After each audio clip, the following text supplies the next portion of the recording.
What about Grant Cardone's worst advice? Does he have it? Is there a list out there, according to you? In my opinion, his worst advice surrounds home buying. Okay. If you're watching this, you probably know who he is. But if you don't know who he is, he's a real estate guy.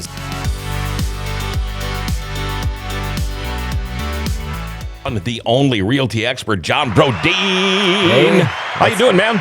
Good. How are you? Good. Those intros just get better all the time, don't they? Yeah, I love it. How you been? Good. Yeah. Good. Was it your wife's birthday recently? Daughter's birthday. Birthday. That's what it was. Boy. On the 27th, she turned a year old. Already. On November 27th. Holy smokes! Walking yet? She'll close. I call it stumbling. Sure. Oh yeah. Yep. Like John Roberts on a Friday night. It'll be like she's she'll like be standing on something and then like walk towards one of us, and it's kind of like takes a couple good steps and then kind of starts falling and just starts running and then crashes into us. Timber. Yeah, but she's getting a lot better. It's like crazy how much she's improving at that just day by day, week by week. So oh man, it's a blast, isn't it? We'll have our hands full pretty soon. Yeah.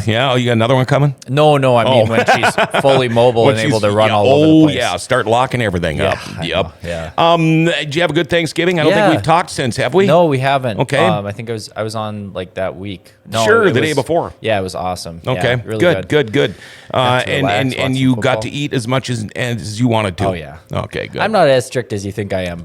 Well, that's what you say. The majority, like 90% of the time, I'm pretty good, and but I'm not gonna sacrifice. Well, when I look at you compared to me, granted I got a few years on you, I think you're pretty strict. But anyway. I can get away with a lot with how much I am working out and training. Well, that's true. Yeah, I don't. I get my cardio walking out to my truck. There you go.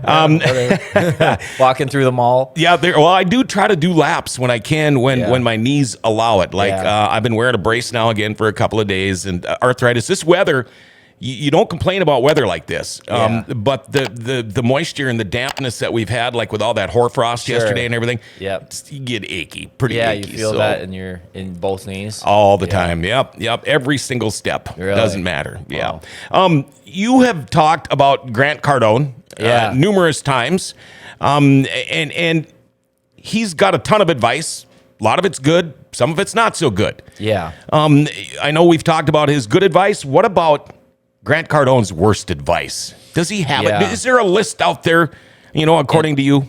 In my opinion, his worst advice surrounds home buying. Okay. If you're watching this, you probably know who he is. But if you don't know who he is, he's a real estate guy. He's also, I think, a sales coach. He has big conferences. So he sells coaching, makes a lot of money with that. He has a real estate syndication where basically like you give him your money and a whole bunch of other people do as well, and he buys big apartment buildings, and so it'd be an opportunity for you to invest in real estate more passively, similar to you putting your money in a mutual fund or something like that, because you're pooling your money with a ton of people. Sure. He manages it, buys apartment buildings. That's what so you got to come at it with this angle that he would prefer everybody take that route. And he also, since he has big apartment buildings, I think that's maybe part of the reason for what I'm about to get into with how he is a big fan of people renting. Oh, okay. Now, I'm a fan of people renting as well in certain scenarios. One being if you have a career where it's really important to stay mobile, where you can move wherever you want, whenever you want. You have no reason. It's basically bad for your career opportunities to set down roots. Right. And plant yourself in one place. But that's a pretty small percentage of people out there. Another scenario where I'm a fan of renting, so anytime you're going to be in a place for like only a couple years or less, or you want to be able to pick up and move whenever you want, I'm a fan of renting. It's much lower risk than owning a home and needing to go through the hassle of selling every couple of years, and you're just never going to really get too far ahead. You're not going to get the full benefits of homeownership doing it that way. Right.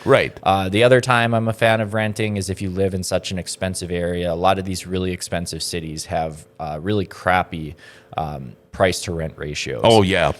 Meaning that like maybe the median rent is $3,000 a month, but the median home price is 1.6 million. Yeah. So it's much cheaper on a monthly payment. Monthly payment wise, it's much cheaper to rent than it is to own. Yeah. In certain cities, like we talked about that one time where we looked at some of these really expensive cities where it just does. It's really hard to justify buying a home because of how high the payments would be. The prices are buying are so much higher than the prices for renting. If you're in one of those cities, I lean a little more towards renting because you would just have to be in the home for so long for it to eventually pay off over renting. Sure. But if you're going to be in it for long enough, it's still probably a better idea to own because eventually you are going to have a paid off home. It's so. Anyway, though, so that I do think Grant Cardone's advice regarding home buying for most people out there is pretty terrible. He says buying a primary residence is the worst investment you can make. He says he suggests instead just renting where you live so you can move anywhere. And he owns how many apartment houses? Yeah. But and the funny thing is, I'm pretty sure he owns like 2 or 3 luxury homes. Oh, I'm sure. So, yeah. And he says if you've saved up the money, if you're thinking about buying a home and you've saved up, and he uses the example in his area, the average sale price is around $500K or something like that. And so he says if you saved up $100,000 for a down payment, you would be better off renting, taking that $100,000, buying an investment property, and having a rental property that hopefully cash flows a little bit, and then renting your primary residence. And you're still not going to subsidize the cash flow that your rental is going to generate, especially in his area. Is not going to subsidize your cost of living of renting very much. And then the other funny thing he said is he's suggesting people do that, but then he's also said that anything below, if you're a real estate investor and you're buying anything below a 12 unit, he said, I think he said 4 plexes, 6 plexes, 8 plexes, up to 12 plexes, they go back to the bank. Basically saying that people who buy those smaller investment properties fail and that it's not worth doing. So I'm not sure what he's telling people to do. Maybe he's just telling people to invest into his fund. Has he ever been in a city with under a population of like 40,000 or 50,000? Because it doesn't sound like it. Yeah, I don't know where he operates exactly, what markets his fund buys up big complexes in.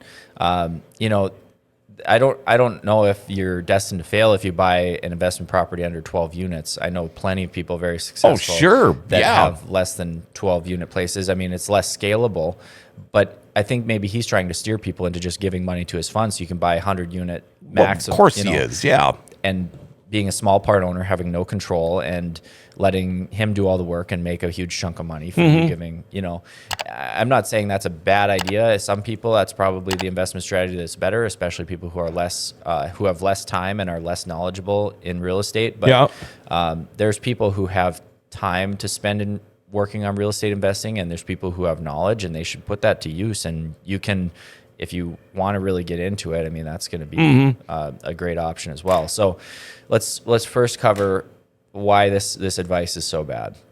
Buying a primary residence is the worst investment you can make, and that's the only time it's not fully an investment. You need a roof over your head, so it's not an investment. Sure. You are taking care of one of your basic needs, which is shelter.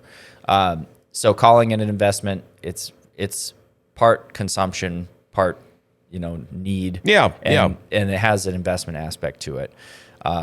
Real estate goes up in value. Eventually, if you buy a primary residence, it's going to be paid off. It's much easier to retire when you're 60 years old, when you have a primary residence that's paid off, than if you don't. And if you rent, rents go up over time.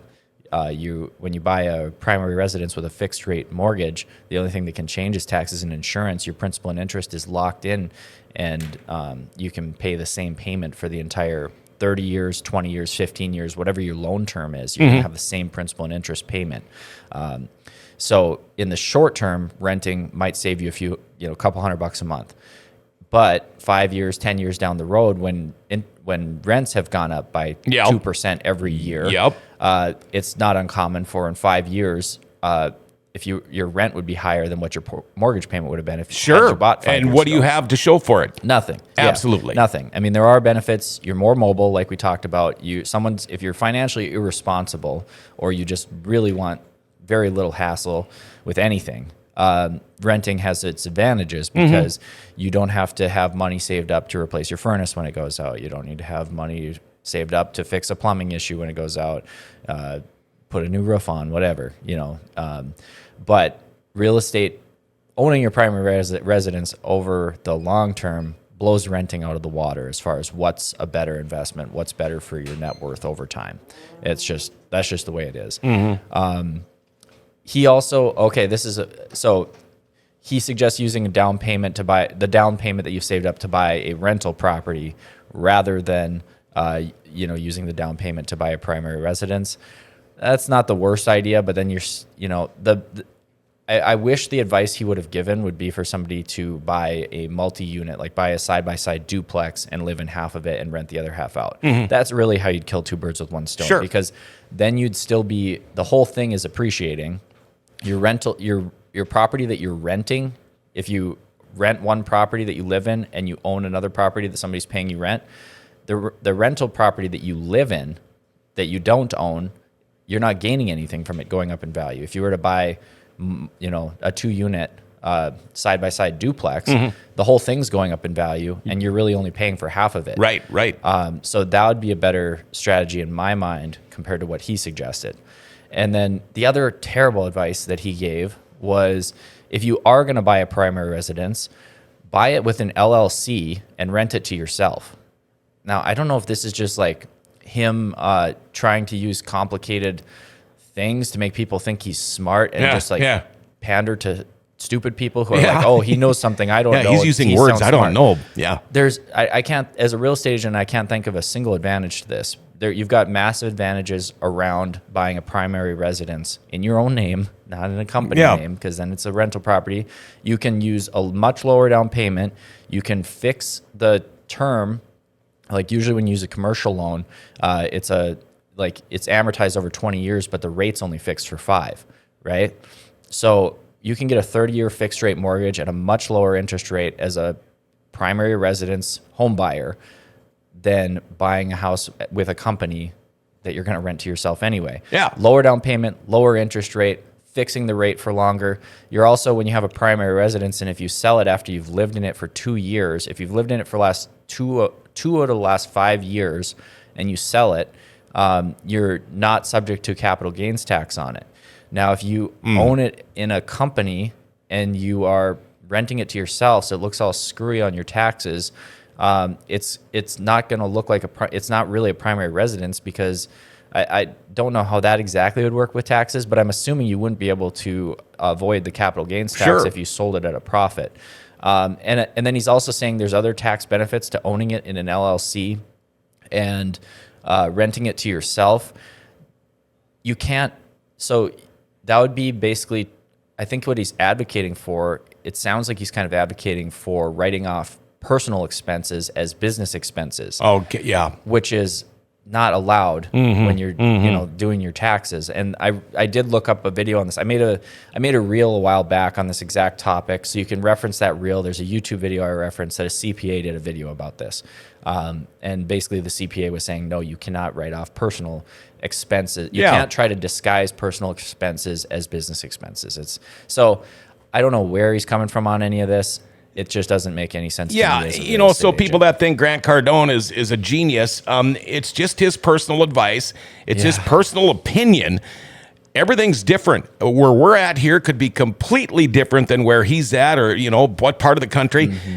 Your best bet is to keep it local. If you're looking for a place here, looking to buy or sell, keep it local with a realty expert like you guys at Berkshire Hathaway.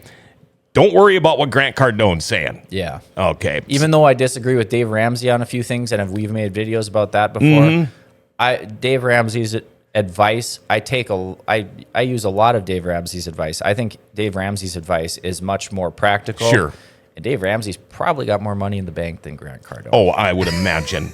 I don't know for sure, but I would take Dave Ramsey's advice. Look at what he says. It's much more practical for the average person. Right. Yeah. How does somebody get a hold of you, realty expert John Brodeen? 701-213-5428. Check me out on my YouTube channel.